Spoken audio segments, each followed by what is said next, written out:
It was the running game that stole the show in the week 1 win against the Raiders, but in week 2, we are looking for Justin Herbert in this passing game to air it out in order to beat down the Panthers.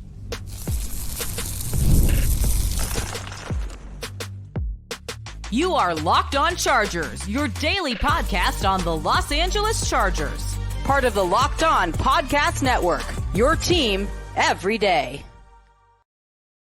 What is up, and welcome into the Locked On Chargers podcast. I'm your host, Daniel Wade, joined as always by my co-host, David Drogemeyer, and we've been covering the Chargers now for 9 seasons, and this is our 7th year as the host of the Locked On Chargers podcast, bringing you your team every day. Thank you to the everydayers out there for making us your first listen. And to make sure that you never miss the show, go subscribe or follow for free on the Locked On Chargers YouTube channel and listen wherever you get your podcast from. David, what do we got today? Well, Daniel, we're going to get into our keys for success, and on offense, it's all about Justin Herbert airing it out. Against this Carolina Panthers defense, the Saints had a lot of success throwing it down the football field, and Justin Herbert should be able to find that same amount of success. And on defense, it's all about staying disciplined early and then teeing off late on Bryce Young after you get up and get a lead. And we're going to tell you our bold predictions and who's going to win this one.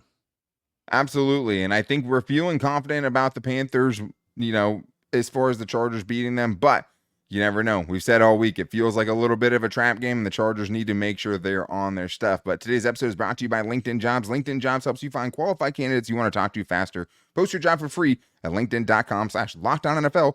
Terms and conditions apply. David, the Chargers got the win week 1. That was the most important thing, but the passing game obviously is far from a finished product at this point, and that is something I think we both agree we would like to see change in week 2.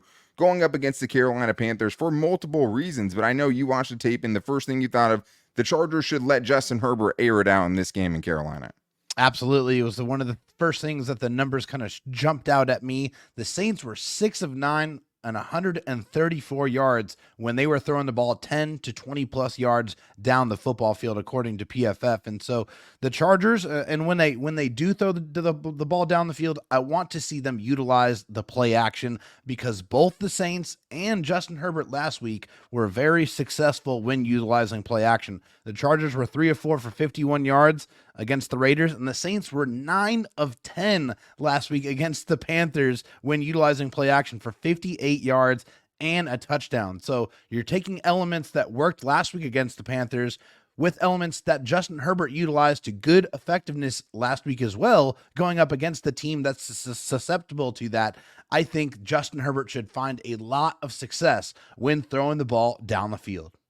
Yeah, and we didn't really see much down the field in week 1. I mean, 144 passing yards was Justin Herbert's total, and I think the big thing about that is, that worked against the Raiders. That's not going to work every week. It might even work against the Carolina Panthers, but to me, it just feels like if he had another one of those games, I would have serious concerns about the passing attack going up against 2 much stronger defenses the next 2 weeks against the Steelers and the Kansas City Chiefs. And it's not about me overlooking this game against the Panthers. It's more just about, this is the best opportunity that you're going to have to work out the kinks and whatever is slowing this passing offense down. So, I mean, I know we saw it really kind of make the halftime adjustments it needed to in the last game to do enough, but it wasn't like it was a prolific passing game by the Charger standards by any means. And there's a couple drops and things like that mixed in there as well that maybe make the week look a little bit different.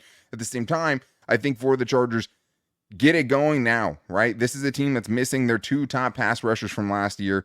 Derek Brown, a stud defensive tackle, and they traded Brian Burns away, who is their best edge rusher. You should have chances to do it. The Chargers didn't run nearly enough play action in week 1. 4 times on a Greg Roman team. That's not nearly enough. The other part of it is, I think it was because the pass rush and the blitzing and stuff like that was so often and early in that game that I don't think the Chargers felt confident that they could fake a handoff and then still run a play after that effectively, just because they were just shooting the gap so quickly and just sending such aggressive pressure that they went to other means. But this is the week. Get it going so that way you start feeling good about it and things start clicking when you're going to need it more against better teams and better defenses down the road. But I think, to me, the biggest thing is the interior of the line has to tighten up for that to happen. I mean, the Chargers interior gave up 6 of the 7 pressures last week, according to PFF, and that seemed honestly like a generous total of pressures allowed. It seemed like more than that to me. All 3 linemen gave up a pressure and had sub 50 Pro Football Focus grades in that one. They really struggled to handle the stunts and twists. And this is my big thing about this, is just like, there were several times where they were setting protections and leaving guys like Max Crosby unblocked off the edge. Yeah, it can't happen like that. The other part of it is, every team knows that now, right? That's the only tape anyone has. So they did make good adjustments in the second half, but that's exactly like, why wouldn't every other team that you play try to exploit that same thing against you? So they're going to see it again. That group has to step up. Yeah, they definitely do. I mean, they were clearly the weak link on the offensive line last week. The tackles were fantastic. Yeah. Joe Alt in his rookie debut was way better than anybody anticipated, and Rashawn Slater was damn near historically good. I mean, he was unbelievable as a pass protector and as a run blocker as well. I mean, just showcasing just true elite play from the left tackle position. I think my next one is, centered around the running game. The Chargers absolutely have to continue running the rock, and they're going to have a great opportunity against the Panthers here, who gave up 180 rushing yards last week. And also, according to PFF, they ranked in 29th in EPA per play allowed against running backs specifically. So J.K. Dobbins, Gus Edwards, they should eat in this game. And when they do run the ball, they should be looking to attack the perimeters of the Panthers defense. The Saints attacked the perimeter of the Panthers defense and had a lot of success. 14 attempts, 67 yards. That's good for 4.78 yards per carry. 8 first downs collected when running on the perimeters and a touchdown. So they make them run sideline to sideline, make them go chase J.K. Dobbins down, and they're going to have a lot of success running the football if they run outside of the tackles. Yeah, it'll be interesting too, because a lot of those plays that really popped last week for the Chargers happened in between the tackles. I mean, it ended up breaking outside the tackles, but it started inside. So maybe you can do that and end up, if they do try to pressure you early, using that against them, like what ended up happening with the Raiders, because you can blitz and it's going to work effectively and shut a lot of runs down. But if you don't make that first tackle and everyone on your team is at the line of scrimmage already, there's nobody there to make that last play. So I think that's really important. Anything else you want to touch on before we get into the defensive side of things? Yeah, the last thing I have on the offensive side is get in the end zone when you're in the red zone. Too many trips last week where they did not convert those into touchdowns. They kicked multiple field goals, especially after they were given short fields by the defense. That can't happen again. Like, this is an opportunity. Another place where they can get right is, make sure that you nail down your red zone plays. You go out there and you execute and you punch the ball in the end zone. No more threes. Let's get sevens. That's what my last key is for the offense. Yeah, I mean, they went 2 out of 4. That's not terrible, but I think it was just how bad the first couple looked that made me feel a very similar way. It was just like 3 and outs, like starting inside the other team's red zone is really hard to watch. And I think it goes to my last point, because I wouldn't say it's just red zone. I'd say it's third down too, right? Yes. 4-15 on third down last week. That's not going to win you that's not barely get any it done. weeks. No, it's just not. But my last key here is just don't beat yourself. It's that simple. If a team like the Panthers is going to take down the Chargers, a team with that much dysfunction, they can't beat the Chargers, period. The Chargers can beat themselves, but the Panthers cannot beat the Chargers. Last week, they should have poured it on the Raiders in both halves, right? But they were totally derailed by penalties and things like that in the first half. You can't have those penalties. It's not an offense that's made to overcome those penalties. And I think the other big thing here is 0 turnovers this week, because you had 0 last week. That's a big part of the reason you were able to kind of kneel the game out at the end and won by double digits. You didn't give them any easy opportunities. This game could swing quickly, right? You throw 1 pick six, that could change the entire game. Oh, yeah. It just could, right? A fumble recovery for a score, that could change the entire game. That can keep a bad team with you and give them a chance. I think you can't do that. I want them to score quickly. We talked about the fast start yesterday. That's a big one of my things. But like, the other thing is, at least 3 balls should have been caught last week, right? One of them being a touchdown by Josh Palmer. Catch the ball. Like, those are all plays that you're beating yourself. If you beat yourself, you can let the Panthers win this game. But it's the Chargers, playing against themselves in a lot of ways. Because remember, even last year when the Broncos gave up 70 in a game and got smoked, they came back the next week and won. It can be very, very different week to week. The Chargers cannot take this game unseriously. They cannot look ahead to the Steelers the week after that. They have to have their full attention on this team and go put them out of their misery early. And I think it's similar on the defensive side of things, where I think if they can turn Bryce Young over early, the whole thing can unravel, because that's exactly what I saw happen last week. So that's my first key for success in the defensive side. And we're going to get into the rest of ours and more on today's Locked On Chargers podcast. First, though, I need to tell you guys about LinkedIn, because when you're hiring for your small business, you want to find quality professionals that are right for the role. And that's why you have to check out LinkedIn Jobs, because LinkedIn Jobs has the tools to help you find the right professionals for your team faster and for free.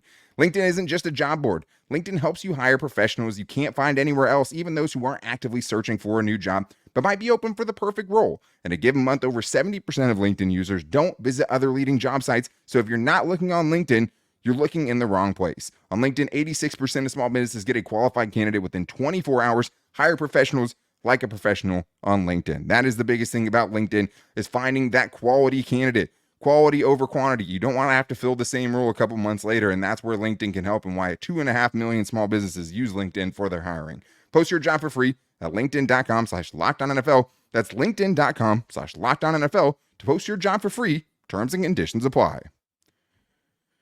I also need to tell you guys about FanDuel. I know you've heard us talk about FanDuel a lot, America's #1 sports book, but they have something great going on right now. Now through September 22nd, all FanDuel customers can bet $5 and get a 3-week free trial of NFL Sunday Ticket from YouTube and YouTube TV. Then with a YouTube TV base plan, you'll be able to watch every regular season game Sunday afternoon at a market game. All you need is a Google account and a current form of payment, and you can cancel at any time. This is interesting. The line for the Chargers game has dropped. It was 6.5 earlier in the week. It is now dropped to 4.5. They're 4.5-point favorites this week in Carolina. East Coast trip obviously is tough. Also, the Chargers have a lot of guys on their injury report, especially on the defensive side, which we're going to get into. I still like them at 4.5. I mean, obviously, I like them better at 4.5 than I do at 6.5. I think it's an even easier bet in that sense. But I also love Gus Edwards this week, right? Small week last week. Have a chance this week to get him in the end zone and get his confidence going is something I absolutely think can happen. You can get him at +185 as the anytime touchdown scorer. Just visit FanDuel.com/LockedOn to download America's #1 sportsbook. David, now it's time for our defensive keys for success. And mine, I guess, is probably pretty similar to what we talked about last weekend. It's always going to be how I feel against subpar quarterbacks, which just, I mean, through the amount of games that Bryce Young has played, it's looking like a bad pick, right? And it's always hard to tell when you have an owner that's throwing drinks on people in such a dysfunctional organization that maybe no one ever has a chance. Yeah. But still, all we can go off of is what we've seen, and what we've seen has been bad. And it started bad just the way it ended last year. First throw of his 2024 season, Bryce Young throws an interception, right? Just a trying bad to throw pick off his back foot. over the middle, back foot throw. Force a turnover early, right? Oh, yeah. Like, I think if you force a turnover early, like I'm looking for Jesse Minter to get exotic early, right? Scheme up a free rusher early, show a zero blitz early, and have him thinking right off the bat. Because right now, the Carolina Panthers offense has zero confidence. How could it? How could it? Right? They had so many opportunities to score. The only reason they scored 10 is because they got like 15 possessions last week because they were getting beat down so bad. And the Saints kept having to kick off to them because they scored 47 points, right? Exactly. If they can get a pick early, if they can get that early turnover, I mean, I think that changes everything. And I think that could turn a game that could be a little bit close if the Chargers don't play their cards right to maybe having an early game you feel good about because the defense did what they needed to do and Bryce Young just unravels from there.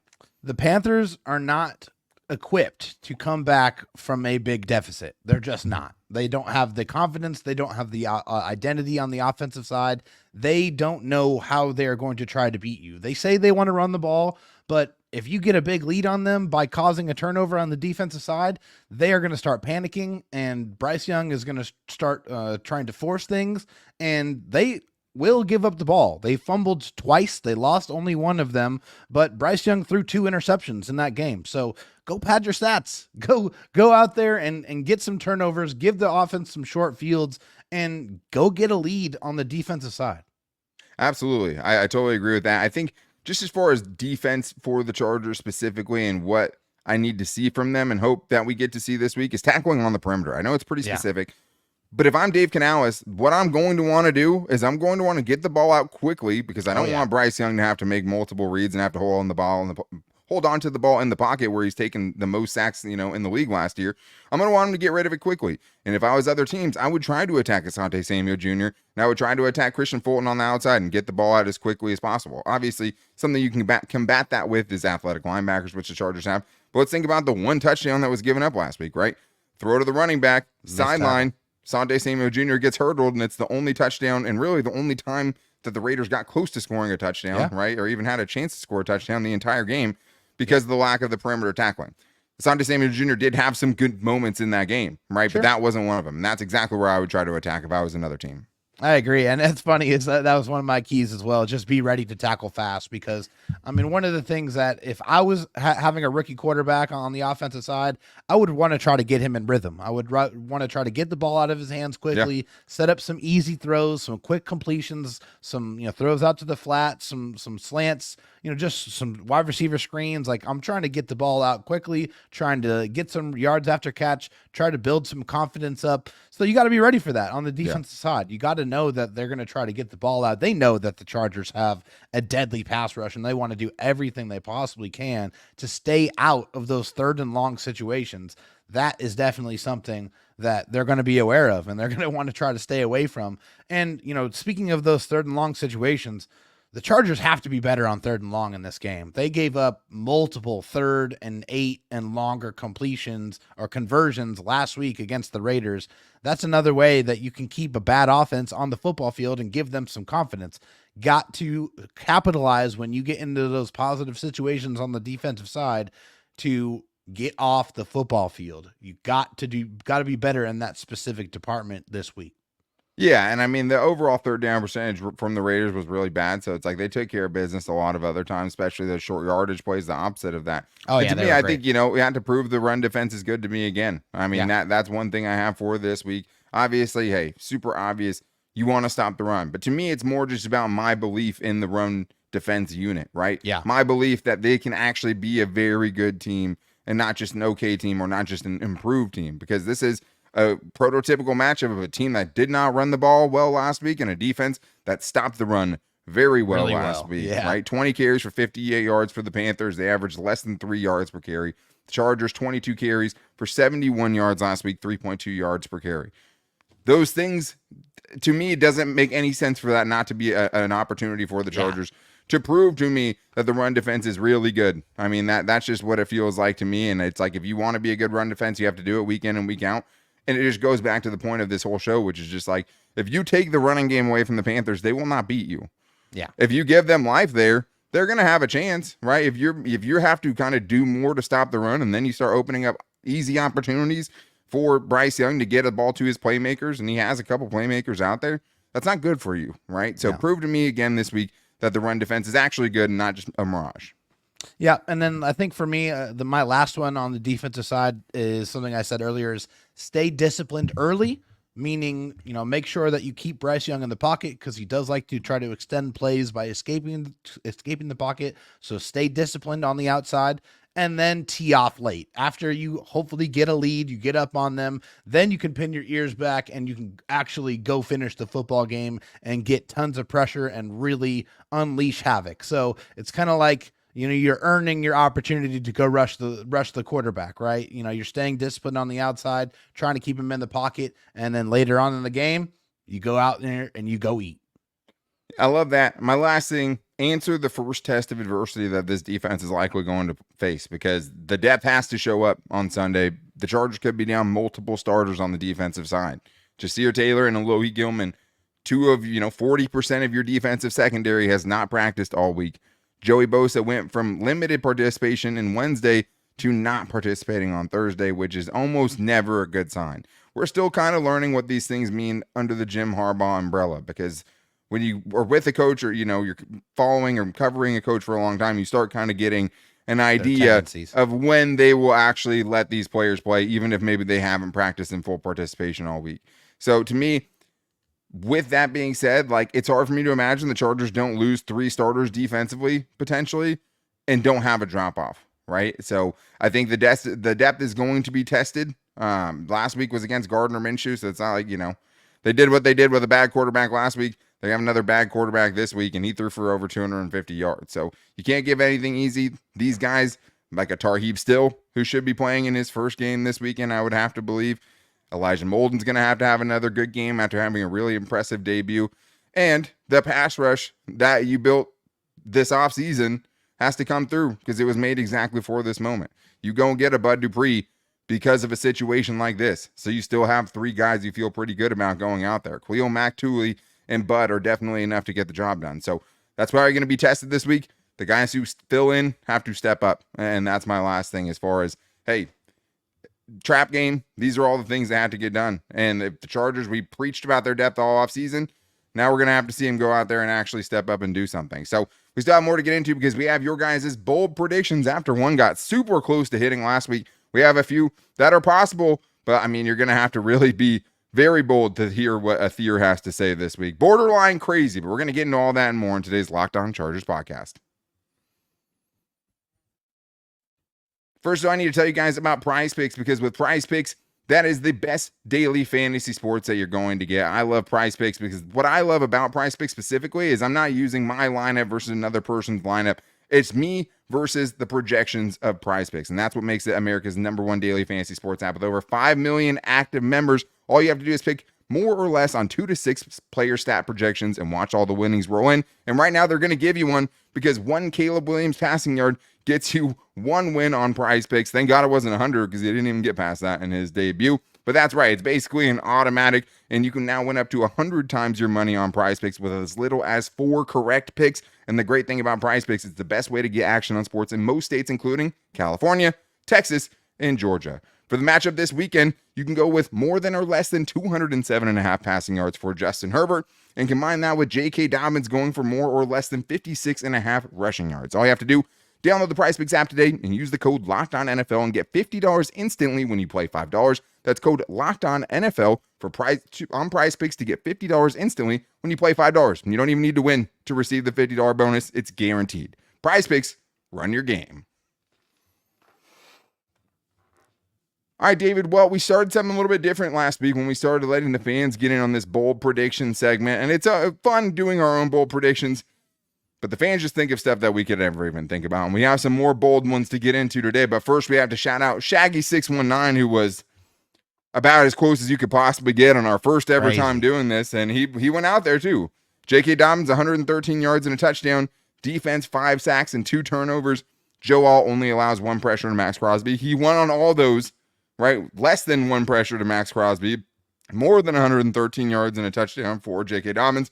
1 sack short of having it on the money, Shaggy. Great Very prediction. impressive, Shaggy. And we have some more this week that I think, we could see happen potentially. But I do want to thank everyone for making us your first listen today. If you need a second listen, make sure to check out the new Locked On NFL that's now 2 times a day with the madman Tyler Rowan getting you ready in the morning and my man Tony Wiggins in the barbershop giving you all the down-to-earth, real-life NFL insight that you need. Of course, you also get the local Locked On experts. We appear on those shows as well all the time. So make sure you guys check that out on YouTube, wherever you get your podcast from. Dave, let's start this one with Quentin Johnston, somebody we haven't talked about on today's show. One of the second best wide receiver performance we saw last week behind Ladd McConkey, probably. But we loved the way that they used him, right? We could tell instantly that this team was using him better than we saw in years past, or the 1 year past. But this is from 8 is Woke, who says QJ will have his first 2 touchdown game in this one. David, it doesn't seem that crazy, right? And he's never done it. I mean, last year he had 1 touchdown for the whole season. Doesn't have his first touchdown this year. Are you drinking the QJ Kool-Aid? Could we see him get in the end zone twice? I think for me, I want to see if he's going to be utilized in the red zone, to be able to accomplish this, because the only other way I see it is if he gets a crazy run after catch, from the, plus 20, plus 30 yard line to be able to get into the end zone. Right. Because when they get into the red zone, for me, I'm always thinking they're going to give the ball to Gus Edwards and J.K. Dobbins and try to pound it into the end zone. Sure. So I want to know if they're going to be able to look at QJ and say, hey, this is a receiver I feel like can go up there and make plays in the red zone. I don't know if we're quite there yet. I want to see it, but I feel like my mind always goes to they're going to run the rock in the red zone. Sure, but like we saw last week, that doesn't always work, right? And one of the 2 touchdowns that they got was thrown into Ladd McConkey on a 3rd down. So they're going to have to throw it, and they're going to have to figure out who their guys are down there. I think the hard thing for QJ is,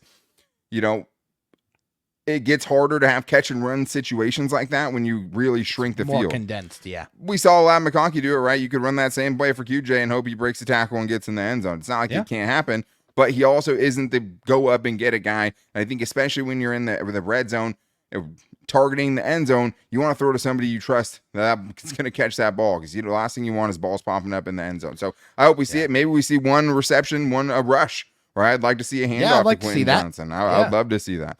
Let's get to this one from Andrew Murray, who says, at some point in the game, the Chargers will have 10-plus play drive without throwing a single pass. David, can it be done? I think it can be done. Yeah, I think going up against the Panthers without Derek Brown, right? Derek Brown's one of the best interior defensive linemen in the NFL, a very good run stopper. Unfortunately, he had a season-ending injury, so he is not going to be out there.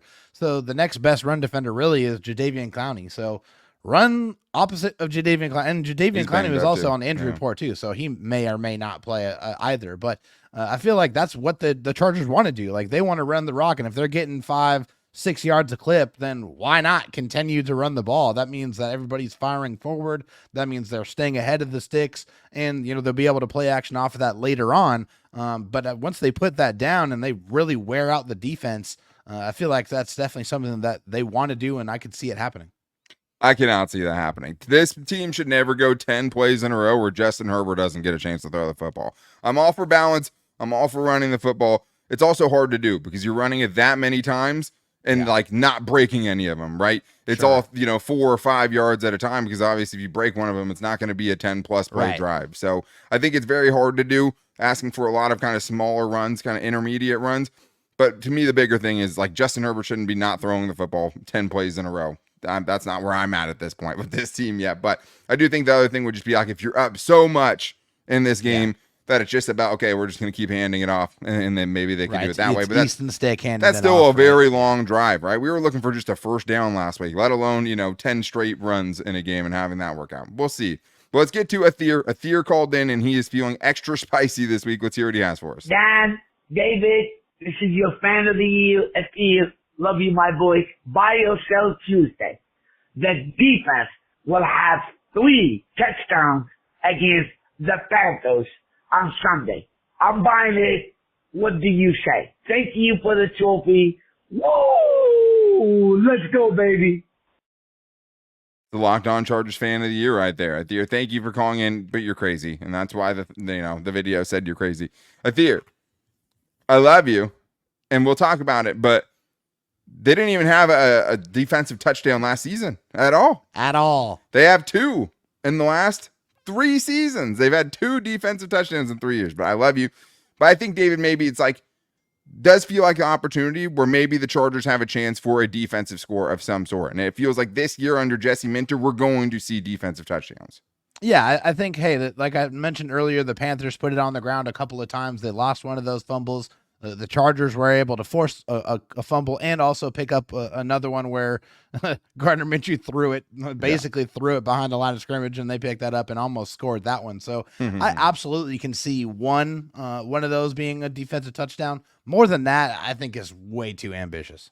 Yeah, well, and the funny thing is that Theo's going to hit one of these wild, bold predictions one day, and I'm going to be the one that looks like an idiot. But Theo, thank you. We love you. Never change. I wish I had your optimism for sure. But I'll give you my bold prediction for this game. My bold prediction is that Tuli Tuipulotu gets the start in place of Joey Bosa in this game and sacks Bryce Young 2.5 times and also forces a fumble. David, where are you going with your bold prediction? I love that. That's awesome. So mine's going to go on the offensive side. I am going to say that the Chargers are going to generate 475 yards of offense. Oh, Jesus Christ. And they are going to limit the Panthers to under 300 yards of total offense in the game. Yeah, that would be awesome. I mean, I think the defense definitely has a good shot at it. I think the offense, if they were to do that after kind of the constipation, for lack of a better term, we saw last week, because that's what it felt like. Yeah. I think that you'd be very, very optimistic about, this team finally kind of clicking a little bit, right? Very early on in the season, because with all the moving parts, it's not a given that this early they're going to be able to click like that. And we saw it a lot in the first half last week. But David, time to put our money where our mouths are. What is your score prediction for this game? I know you have the Chargers winning for sure. Is there any doubt? What is your score? Yeah, there's definitely no doubt in my mind. I feel like the offense for the Chargers are going to be able to do it really whatever they want. I feel like they're going to run it very well. They're going to be able to play action off of it. I feel like the defense is going to terrorize Bryce Young because they don't really have any identity. They're going to get up on them early, and they're going to put them away. I'm going to say the Chargers are going to win this game 34-9. Oh, my God. Yeah, that'd be a blowout for sure. I hope it is But I've also, followed this team my entire life. And I'm trying to, reset my brain of the Jim Harbaugh kind of thinking. But, like, I don't think the Raiders are very good, man. Like, I don't think the Raiders are very good. And we saw last week, they don't have a Max Crosby in Carolina. They don't have a Christian Wilkins anymore in Carolina because Derek Brown would be probably close to that. But still, you have to go do it every week. This is the first time this team will have to go do a road game together, a far one at that. I'm not putting the Chargers on upset alert. I just don't. I think it's going to be closer than people think it is. And I think that's okay. I think, if they pull out more than a single score victory in this one, I'm happy with that, with this team as they grow and trying to get to what we potentially think they can be.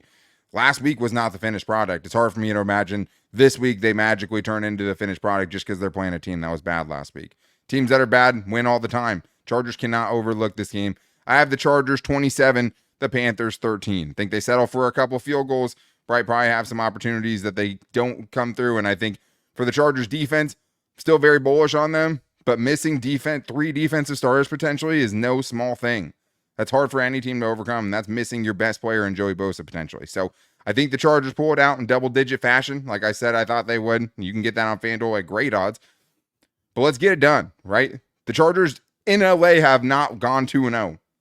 It's been that long. Get it done. Because if you didn't do it against this Panthers team, it's going to follow you the whole season.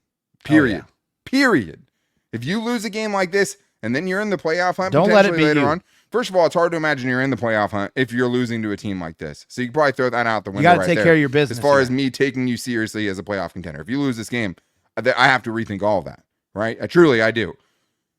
Go 2-0, take care of business, and another very winnable game in Pittsburgh comes up the next week before you go face the world champions. Take care of business. That's the kind of bottom line for this. But make sure you guys are back with us on Sunday for our live post-game show, and also make sure to check out the Locked On Chargers postcast, which is something that is growing and definitely is deserving of your time. Give them a chance to kind of grow into that show. I'm very excited about it. But that's going to do it for us today. Make sure to never miss the show by following and subscribing on the Locked On Chargers YouTube channel and listening wherever you get your podcast from, and finding us on all of our social media. You can find us on Twitter at Locked On LAC, on Instagram at Locked On Chargers, and our Locked On Chargers Facebook page. You can also find us on our Twitter accounts, me at Dan Talk Sports and David at Dro Talk SD. But take care of business. Go beat down the Panthers like you absolutely should, and we'll be talking about a win on Monday. But until then, guys, take it easy and go Bolts.